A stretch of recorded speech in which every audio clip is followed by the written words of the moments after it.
Hey guys, this is Ravi Khanna here. As we already met in my first video, we talked about basics about cloud computing and AWS. Today we are going to discuss about IAM in AWS, which stands for Identity Access Management. So let me quickly share my screen and let's discuss about IAM today. So now what is IAM? So AWS Identity and Access Management, it's a web service that helps you securely control access to your AWS resources. So with IAM, you can manage uh, permissions that control which AWS resources users can access. So you can use IAM to control who is authenticated and authorized to use resources. Now, what is authentication? What is authorization? So let me give you a short example here to understand about this. So authentication is something related to access, okay, user credentials. So which you normally enter to signing to any portal or URL or any application, right? So that's the purpose. So that's a common use case. You use your user ID and password, and sometimes we also use OTP. That is one-time password to log in to any portal or application, right? So this is how we can validate if the particular user is a valid user or not, right? Now, what is authorization? Authorization is something related to the user access or permission, right? So here we check whether the particular user is authorized to use that particular functionality or not, right? So, so we can take some example of suppose one application CRM is there in which you have different log modules like login, payment, you have a report section, right? Now suppose you are just authorized or you have access only for login module. So obviously you won't be able to access payment and report section or modules. So in a way we can say that here you are authorized only for login module. You are not authorized to access payment and report section, right? So that is about authorization. So, so IAM helps you to control who is authenticated or signed in and who is authorized or have the particular permissions to use that resource. IAM provides the infrastructure necessary to control authentication and authorization for your AWS accounts. Now there is a concept called identities. Okay, now what is identity? When you create an AWS account, you begin with one sign-in identity that has complete access to all AWS services and resources in the account. This identity is called the AWS account root user. Okay, so when first time you sign up to your AWS website portal, you get a root user credentials. Okay, root user you can say it's like an admin user or administrator access. So obviously you will have all the access and all the permissions to use the services, AWS services. So it is strongly recommended that you don't use the root user for your everyday tasks. So you should create an IAM user. Now we will discuss further like what is IAM user, what are groups, roles, uh, policies. Okay.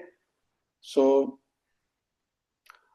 now there is one more important concept uh, in IAM, that is multi-factor authentication. What is multi-factor authentication? So MFA is like two-factor authentication, second factor authentication to your account and to individual users for extra security. So the most common example is the OTP. So whenever you log into any application, right? So if we take the example of any banking application also. So when you enter your user ID password, then second time it always asks for the OTP, right? So it will send you the notification through email or message, and then once you feed in that OTP, one-time password, then only it will allow you to log in to the portal. So now it is commonly implemented in most of the applications and social media applications also. Wherever you use it, they do this second factor authentication. So in with respect to AWS, we call it as second factor authentication. So here users must provide not only a password or SS key to work with your account, but also a code from a specially configured device. So this could be authenticated, implemented through various apps, right? Like Google Authenticator app. So these are Google Authenticator, Duo. So there are various authentication apps you can use for multi-factor authentication. Okay, so let's quickly jump to the console, okay, and let's see how you can create the users, groups, roles, and policies. So as you can see, if you navigate to the user sections, I already have Ravi user account created here. Now, if you want to create a new user, just click on create user, and let me say the username as IAM user. So here I will create an IAM user. So you have two options.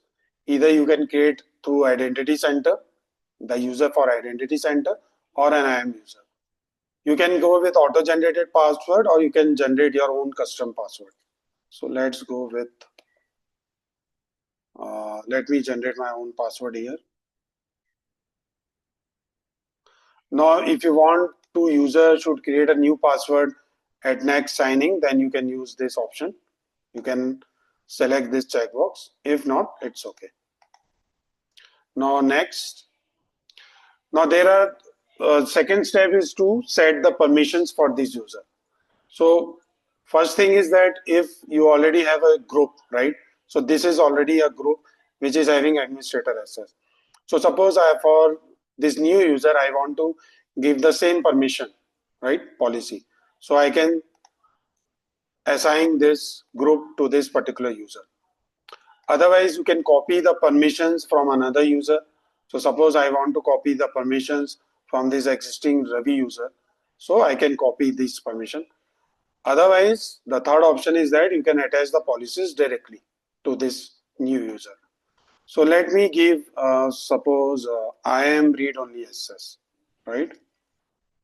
So just filter it, and in this policy, you will be able to see what the permissions being assigned to this user through this policy. So we are allowing a FAQ alloy. So in statement sections, so this is in the format of JSON file. So in through JSON object, JavaScript object notation, you assign the permission. So I am allowing the permission. What permission? I am generate credentials, report, generate service large access details, get followed by a string means it will be able to get all the details, list all the details, right? So these are the permissions which is going to be allowed. So this is basically read-only permission. So click on next and click on create user. So user will be created instantly, and these are your credentials, okay, for signing. So this is the console signing URL, the username and password which we just created. If you want to download it as a CSV file, so click on this. So you will get the details in this CSV file. If we click on view user, so this is our user already created. Now let's assign the policies to this user. So if you want to create a new policy, click on create policy. First of all, you have to select the service for which you want to create this policy. You want to assign the permissions. Let me choose S3 here as of now. Now, what actions you want to perform? So list, if you want to list the permission for listing, right? So these are the list permissions, read permission, write permission, right? So it's up to you what permissions you want to grant to this policy, right? So let me select some of the permissions here. List bucket versions, list all my buckets, right? Then this is the read permission. So let me say get bucket location, get bucket policy. Okay. So it's up to you what permissions, get read permissions you want to select. You want to give to this particular policy. Then select the right permissions. So suppose I will give create bucket, delete bucket, okay, delete object, and boot object. So now, what resources you want to give, right? So if you want to give any specific resource, so this you have to enter the ARN. ARN stands for Amazon Resource Name. Okay, if you want to give the ARN of any particular bucket, right, you can give the S3 bucket ARN here, right? Now let me choose all the resources. So it will be applicable for all the resources. Now if you want to add specific conditions, request conditions, you can enter that also. You can check if user is MFA authenticated or not, and if it is requested from particular IP address, right? So you can also define the permissions for those particular IP range. Now I'm just skipping this as we don't need this. So I can name this policy as some restrictive policy, okay, for S3. And as you can see in this permission section, so I have giving permission for S3 service, and it is limited least read and write permission for all resources. So just click on create policy. Okay. Now just view the policy. Now if I want to give this particular policy to this new user, so click on this user, okay, click on add permissions. Now you can attach the policies directly, and one most important thing here is that certain permissions are provided by AWS only, so those are called AWS managed policy, and the one you create on your own, right, those are custom policies. So the like we already created the one restrictive one, right? So I will give this particular policy to this new user. Click on next, add permissions, right? So if you see, so this has got two permissions already. I am read only access and restrict policy, which we have given for S3. So this is how you can create the policy, and you can assign the policy to the user. Similarly, you can create the roles also, right? And from here you can create the groups, right?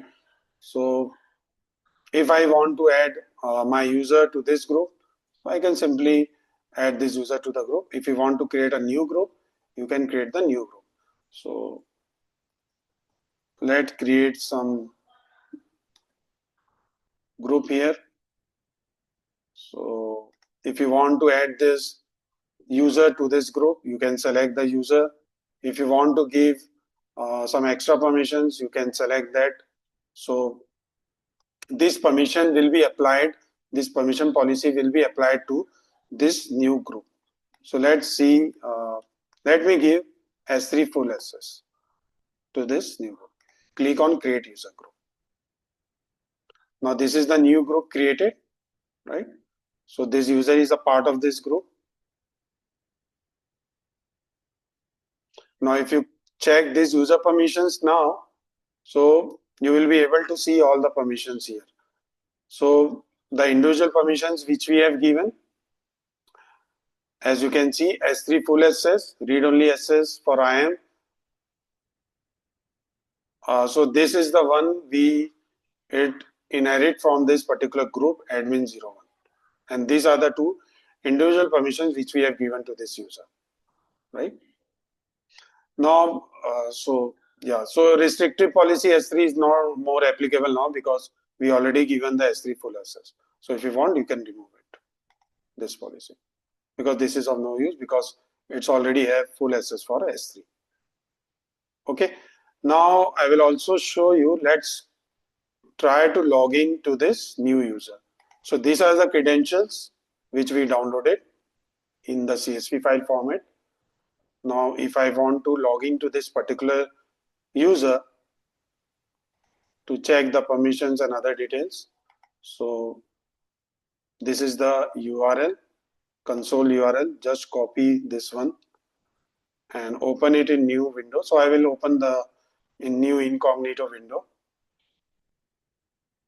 as I have already logged into my root user account.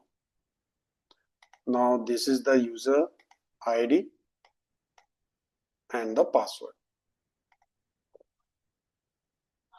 So in this you have two options, right? To log in through root user account and through IAM user account.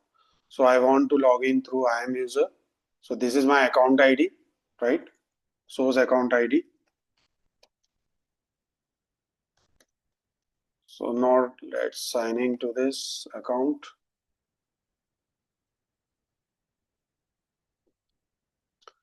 So this is the console page of the management console page of this user. So as this is a new user, so you can see it's all blank here because we have not visited any of the services, AWS services. Now you will get certain error here because we don't have this particular permission, right?